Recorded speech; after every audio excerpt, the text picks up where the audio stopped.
आपने 5 भाग में सुना विष्णु भगवान ने नरसिंह का अवतार लिया और प्रहलाद को बचाया। अब भाग 6 सुनिए विष्णु पुराण भाग 6।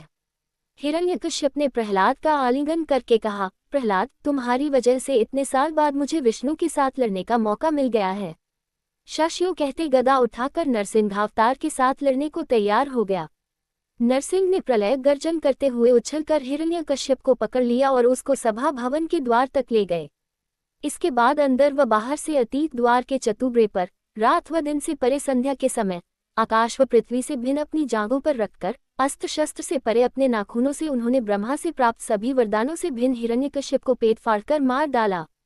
नरसिंह ने प्रहलाद को अपने पिता की अंत्येष्टि क्रिया करने तथा राज्य सूत्र को संभालने का आदेश दिया। फिर उसको आशीर्वाद देकर नरसिंह अवतार विष्णु अंतर्धान हो गए। इस प्रकार जय और विजय का पहला जन्म समाप्त हो गया। विष्णु के आदेशानुसार प्रहलाद ने चिरकाल तक राज्य शासन किया और इसके बाद अपने पुत्र विरोचन को गद्दी पर बिठाकर वह विष्णु भक्ति से प्रेरित होकर जंगलों में चला गया। विरोचन के बाद उसका पुत्र बलि गद्दी पर बैठा। क्षीरसागर के मंथन के समय उच्चौश्रवा नामक जो घोड़ा पैदा हुआ था उस पर बलि ने अधिकार कर लिया। राक्षसों के शिल्पी मय ने उसके लिए थल, जल व गगन में विचरण कर सकने वाला वाहन बना कर दिया। अमृत की प्राप्ति में राक्षसों के साथ जो अन्याय हुआ उसका बदला लेने के विचार से बलि देवताओं के साथ लड़ने को तैयार हो गया। देवताओं ने अमृत का सेवन किया था, इसलिए बड़े ही उत्साह के साथ उन्होंने राक्षसों का सामना किया। बलि ने इंद्र के साथ भयंकर युद्ध किया। उस संग्राम में राक्षस बुरी तरह हार गए। राक्षसों के गुरु शुक्राचार्य ने मृत संजीवनी विद्या के द्वारा मृत राक्षसों को पुनः जीवित कर दिया।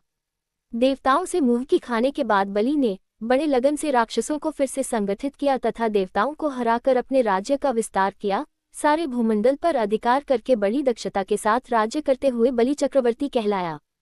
शुक्राचार्य ने उसके द्वारा 100 अश्वमेध यज्ञ कराए। इसके बाद बलि ने स्वर्ग पर आक्रमण कर दिया। उसके हमले से घबराकर स्वर्ग के निवासी देवता जंगलों में भाग गए। दिपाल भी बलि चक्रवर्ती की अधीनता को स्वीकार करके उसके आदेशों का पालन करने लगे। स्वर्ग, मर्त्य व पाताल लोकों पर चक्रवर्ती बलि न्याय और धर्मपूर्वक शासन करने लगा। उस समय इंद्र की माता अदिति अपने पति कश्यप से बोली, हमारी संतान बने देवता तथा शची व इंद्र जंगलों में असह्य यातनाएं झेल रहे हैं। उन्हें पुनः स्वर्ग पाने का कोई उपाय हो तो बतला दीजिए। इस पर कश्यप ने कहा कि तुम विष्णु के प्रति भक्तिपूर्वक व्रत का आचरण करो। अदिति ने कश्यप के उपदेशानुसार विष्णु के प्रति आराधना करके उनको प्रसन्न किया। विष्णु ने बताया कि मैं तुम्हारे गर्भ से जन्म धारण करके देवताओं को फिर से स्वर्ग वापस दिलाऊंगा। इस प्रकार विष्णु ने अदिति व कश्यप के यहाँ बौने शिशु के रूप में जन्म धारण करके दशावतारों में से 5वां वामनावतार लिया। वामन ने उपनयन के बाद वैदिक विद्याएं समाप्त कर ली और इंद्र के छोटे भाई तथा अदिति के प्यारे पुत्र के रूप में पलने लगे। उस समय बलि चक्रवर्ती नर्मदा नदी के तट पर शुक्राचार्य के नेतृत्व में विश्वजित यज्ञ प्रारंभ करके अपार दान दे रहा था। वामन ने जनेऊ, हिरण का चर्म व कमंडलू धारण किया, छाता हाथ में लेकर खड़ाऊ पहन लिया और मूर्तिभूत ब्रह्म तेज के साथ बलि चक्रवर्ती के पास चल पड़े। छोटे छोटे डग भरने वाले वामन को देख यज्ञशाला में एकत्रित सभी लोग प्रसन्न हो उठे। वामन ने बलि चक्रवर्ती के समीप जाकर जय जयकार किया। वामन को देखते ही बलि के मन में अपूर्व आनंद हुआ। उसने पूछा, अरे मुन्ने, तुम तो अभी शिशु के अवतार में ही हो, तुम कौन हो? एक नए ब्रह्मचारी के रूप में कहाँ चल पड़े? मैं तुमसे ही मिलने आया हूँ। मैं अपना परिचय क्या दूँ? सब लोग मेरे ही हैं, फिर भी इस वक्त मैं अकेला हूँ। वैसे मैं संपदा रखता हूँ, पर इस समय एक याचक हूँ। तुम्हारे दादा परदादा महान वीर थे। तुम्हारे शौर्य और पराक्रम दिगंत तक व्याप्त हैं।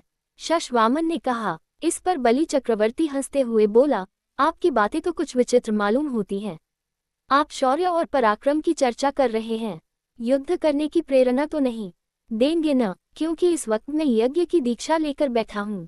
इस पर वामन बोले, वाह, आपने कैसी बात कही। महान बल पराक्रमी बने आपके सामने बौना बने हुए मेरी गिनती ही क्या है। आपका यश सुनकर याचना करने आया हूँ। अच्छी बात है, मांग लीजिए, आप जो भी मांगे वही देने का वचन देता हूँ। शश बलि चक्रवर्ती ने कहा। इस पर शुक्राचार्य ने बलि को बुलाकर समझाया, ये वामन साक्षात विष्णु हैं, तुम्हें धोखा देकर तुम्हारा सर्वस्व लूटने के लिए आए हुए हैं। तुम उन्हें किसी प्रकार का दान मत दो। बलि चक्रवर्ती ने कहा, विष्णु जैसे महान व्यक्ति मेरे सामने याचक बनकर हाथ फैलाते हैं, तो मेरे हाथों द्वारा कोई दान देना मेरे लिए भाग्य की ही बात मानी जाएगी। यह मेरी अद्भुत विजय का परिचायक भी होगा। इसके अतिरिक्त वचन देकर उससे विमुख हो जाना भी उचित नहीं है। मेरा वचन झूठा साबित होगा न। आत्मरक्षा के वास्ते किया जाने वाला कर्म सत्य नहीं कहलाता, पर अनुचित धर्म भी आत्महत्या के सदृश ही माना जाएगा न। शुक्राचार्य ने कहा, चाहे जो हो, वे चाहे मेरे साथ कुछ भी करें या मैं हार भी जाऊं, फिर भी वह मेरी पराजय नहीं मानी जाएगी। ये धर्मवीरता ही होगी। वैसे शिवी चक्रवर्ती आदि जैसे दान करके यश पाने की कामना भी मेरे अंदर नहीं है, परंतु वचन देकर इसके बाद उससे मुकर कर काय कहलाना मैं नहीं चाहता। बलि चक्रवर्ती ने कहा। इस पर शुक्राचार्य क्रोध में आ गए और शाप देने के स्वर में बोले, तुम्हारे गुरु के नाते मैंने तुम्हारे हित के लिए जो बातें कही उन्हें तुम धिक्कार रहे हो। याद रखो, तुम अपने राज्य तथा सर्वस्व से हाथ धो बैठोगे। बलि चक्रवर्ती ने विनयपूर्वक कहा, गुरुदेव, आप नाहक अपयश के शिकार हो गए। मैं सब प्रकार के सुख दुखों को समान रूप से स्वीकार करते हुए दान देने के लिए तैयार हो गया हूँ, पर आपका ये शाप विष्णु के लिए वरदान ही साबित हुआ, क्योंकि गुरु के वचन का धिक्कार करने के उपलक्ष्य में प्राप्त शाप को विष्णु केवल अमल करने वाले हैं, पर अन्यायपूर्वक उन्होंने बलि के साथ दगा किया है। इस अपयश से वे दूर हो गए।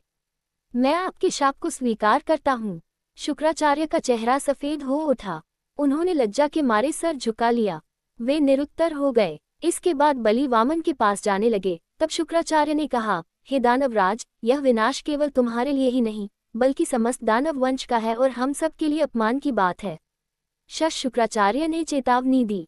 यही नहीं, बल्कि एक दानव ने न्यायपूर्ण शासन किया है, धर्म का पालन किया है और विष्णु को भिक्षा दी है। इस प्रकार समस्त दानव वंश के लिए यश का भी तो कारण बन सकता है। बलि यूं कहकर वामन के पास पहुंचे। इसके बाद बलि चक्रवर्ती की पत्नी विंध्यावली स्वर्ण कलश में जल ले आई। स्वर्ण थाल में वामन के चरण धोए। उस जल को बलि ने अपने सर पर छिड़क लिया। तब बोले, हे वामन रूपधारी, आप जैसे महान व्यक्ति का मेरे पास दान के लिए पहुंचना मेरे पूर्व जन्म के पुण्यों का फल है। आप जो कुछ चाहते हैं मांग लीजिए। रत्न, स्वर्ण, महल, सुंदरियां, शस्य, क्षेत्र, साम्राज्य, सर्वस्व, यहाँ तक कि मेरा शरीर भी आपके वास्ते प्रस्तुत है। महाबली, तुमने जो कुछ देना चाहा, उनको लेकर मैं क्या करूंगा? मैं तो हिरण का चर्म बिछाए ब्राह्मण निष्ठा करना चाहता हूँ। इस वास्ते मेरे लिए 3 कदम की जगह पर्याप्त है। ये 3 कदम तुम्हारे दिगंतों तक फैले साम्राज्य में अत्यंत अल्प मात्र हैं, फिर भी मेरे लिए ये तीनों लोकों के बराबर है। वामन ने कहा, वे 3 कदम ही ले लो। यूं कहकर बलि ने अपने जल कलश के जल लुढ़काकर दान करना चाहा, पर उसमें से जल न निकला। शुक्राचार्य ने सूक्ष्म रूप में जल कलश की सूंड में छिपे रहकर जल को गिरने से रोक रखा था। इस पर वामन ने दाब का तिनका निकालकर जल कलश की सूंड में घुसेड़ दिया। शुक्राचार्य अपनी एक आंख खोकर काना बन गया। इस पर वह हट गया। तब जलधारा बलि चक्रवर्ती के हाथों से निकलकर वामन की अंजुली में गिर गई। दान विधि के समाप्त होते ही बलि चक्रवर्ती ने कहा, अब आप द्वारा अपने चरणों से मापकर 3 कदम जमीन प्राप्त करना ही शेष रह गया है। वामन ने झट इधर उधर घूमकर विश्वरूप धारण किया। लंबे, चौड़े एवं ऊंचाई के साथ नीचे, मध्य व ऊपर माने जाने वाले तीनों लोकों पर व्याप्त हो गए। एक डग से उन्होंने सारी पृथ्वी को माप लिया। त्रिविक्रम विष्णु के चरण की छाया में सारे भूतल पर पल भर के लिए गहन अंधकार छा गया। इसके बाद आकाश को माप लिया। उस वक्त सूर्य, चंद्र, नक्षत्र मंडल आदि उनके चरण से चिपके हुए रेणुओं की भांति दिखाई दिए। तब ब्रह्मा ने अपने कमंडलू के जल से विष्णु के चरणों का अभिषेक किया। विष्णु के चरण से फिसलने वाला जल आकाश गंगा का रूप धरकर स्वर्ग में मंदाकिनी के रूप में प्रवाहित हुआ। वामनरूपी त्रिविक्रम ने बलि से पूछा, हे बलि चक्रवर्ती, बताओ, मैं तीसरा कदम कहाँ रखूं? हे त्रिविक्रम, लीजिए यह मेरा सिर, इस पर अपना चरण रखिए। यूं कहकर बलि चक्रवर्ती ने अपना सर झुका लिया। इस पर विष्णु ने अपने विश्वरूप को वापस ले लिया। फिर से वामन बनकर बलि के सर पर चरण रखकर बोले, बलि, पृथ्वी तथा आकाश को पूर्ण रूप से मापने वाला यह मेरा चरण तुम्हारे सर को पूर्ण रूप से माप नहीं पा रहा है। उस समय प्रहलाद ने वहां पर प्रवेश कर कहा, भगवन, मेरा पोता आपका शत्रु नहीं है, उस पर अनुग्रह कीजिए। बलि चक्रवर्ती की पत्नी विंध्यावली ने कहा, वामनवर, मेरे पति का किसी भी प्रकार से अहित न हो, ऐसा अनुग्रह कीजिए। बहन, आपके पति के लिए हानि पहुंचाना किसी के लिए भी संभव नहीं है, इसलिए तो मैंने याचक बनकर उनसे दान लिया है। इनका धार्मिक बल ही कुछ ऐसा है। यो समझाकर वामन प्रहलाद की ओर मुड़कर बोले, जानते हो, बलि मेरे लिए कितने प्रिय व्यक्ति हैं। ये कहते वामन विष्णु की संपूर्ण कलाओं के साथ शोभित हो लंबे वेतदंड समेत दिखाई दिए। हे बलि चक्रवर्ती, तुम्हारी समता करने वाला आज तक कोई न हुआ और न होगा। आदर्शपूर्ण शासन करने वाले चक्रवर्तियों में तुम्हारा ही नाम प्रथम होगा। मैं तुम्हें सुतल में भेज रहा हूँ। पाताल लोकों के अधिपति बनकर शांति एवं सुख के साथ चिरंजीवी बनकर रहोगे। तुम्हारी पत्नी तथा तुम्हारा दादा प्रहलाद भी तुम्हारे साथ होंगे। मैं तुम्हारे सुतल द्वार का इसी प्रकार दंडपानी बनकर तुम्हारा रक्षक रहूंगा। शश यूं कहकर वामनावतार विष्णु अंतर्धान हो गए।